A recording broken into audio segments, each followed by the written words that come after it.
Once upon a time, there was a girl called Cinderella. She had a loving father, but he was often away. Her stepmother didn't like her, nor did her bad-tempered stepsisters.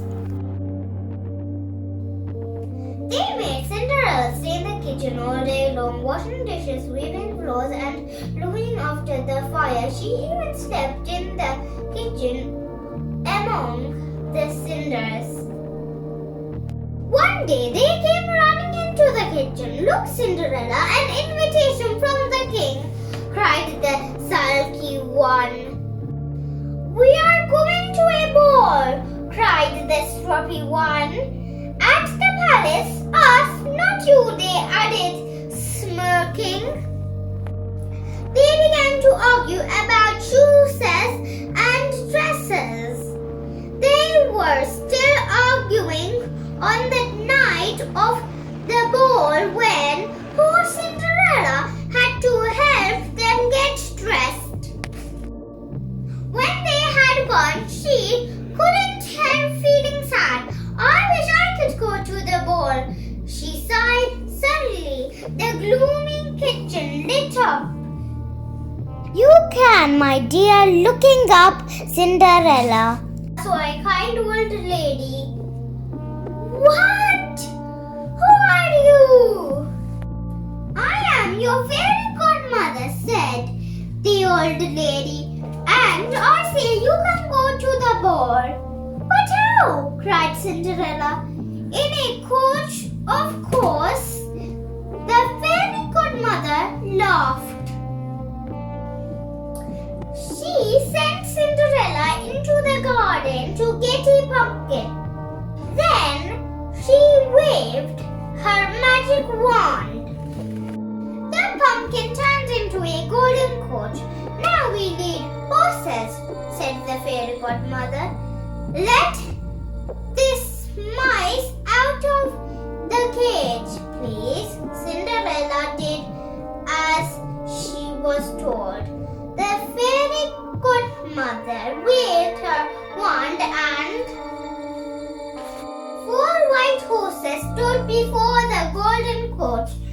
"Now," said the fairy godmother, pointing her wand at the cat, "all you need is a jolly coachman. Now you can go to the ball," she cried. But Cinderella looked down at her old clothes. "What about my dress?" "Oh," laughed the fairy godmother, "I nearly forgot." She waved her wand again and, looking down, Cinderella saw the most beautiful dress she had ever seen. "Put these on too," said the fairy godmother, giving her a pair of slippers made of glass. They fit perfectly. "Now you really are ready," said the fairy godmother. "Have fun. Just remember one thing. You must be home by midnight. When the clock strikes 12, all my magic will end. Your coat will turn back into a pumpkin and your beautiful clothes will once again be rag." "I will remember," cried Cinderella as she climbed eagerly into the coach. "Thank you very much." The coachman flicked his whip and the horse galloped into the starry night. Meanwhile, on the steps of the palace, the prince was bored. So many coaches, so many princesses, so many people to greet. Then another coach pulled up and out stepped Cinderella. "Who is she?" he asked, for he had never seen anyone so lovely, but no one could tell him. No one knew who she was.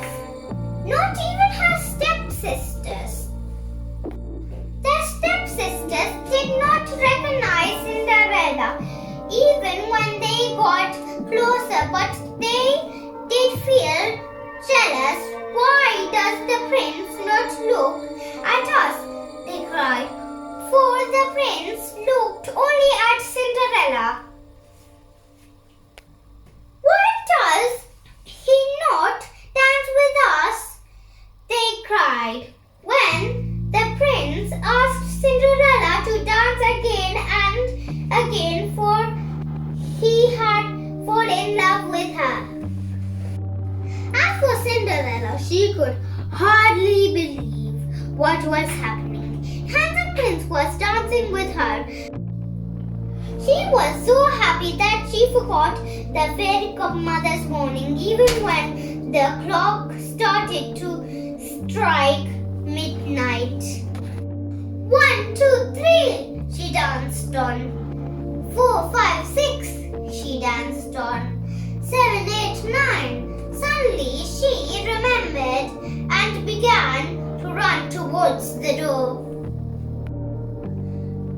Come back, called the prince, but Cinderella kept on running. 10. She reached the door and ran down the steps as fast as she could.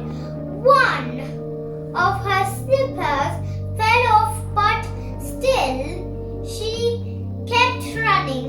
11. Come back. She heard the prince calling as she looked around wildly. 12.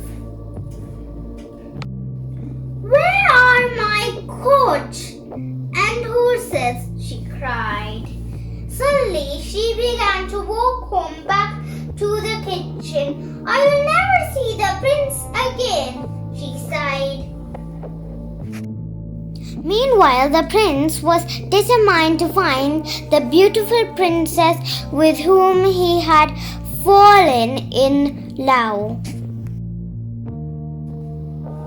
Tomorrow I will search every house in the land until I find the owner of this glass slipper, she cried. Then I will marry her. Early next day, he set off with his page to begin the search. It was evening when they came to the house where Cinderella lived. The stepsisters were waiting. Me first, screamed one. No, me, cried the other. First one, then the other tried to get her foot into the slipper. Sorry, said the page. Yours is too wide and yours is too long. Does anyone else live here? Me, said Cinderella, who had come in quietly. Could I try? You, laughed the stepsisters. Get back to the kitchen. But they were too late. The page put the slipper on Cinderella's foot, and it was a perfect fit. The prince was gazing at her full of love. Will you marry me? He said. Yes, said Cinderella, who could see that he loved her even in rags. The prince was as kind as he was handsome. Cinderella was as happy as she ever thought she could be. So they were married and lived together till